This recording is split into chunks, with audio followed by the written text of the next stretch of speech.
nie rozumie. Pani właśnie na YouTubie moje te znajduje. Ja jadę z nadmorza, spod morza do Jeruzalem, wokół budynki, jak budują w Izraelu. No, taki malutki reportaż. Pani jest ładnie ubrana.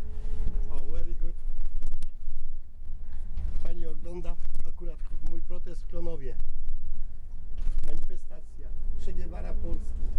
Klonowską demonstrację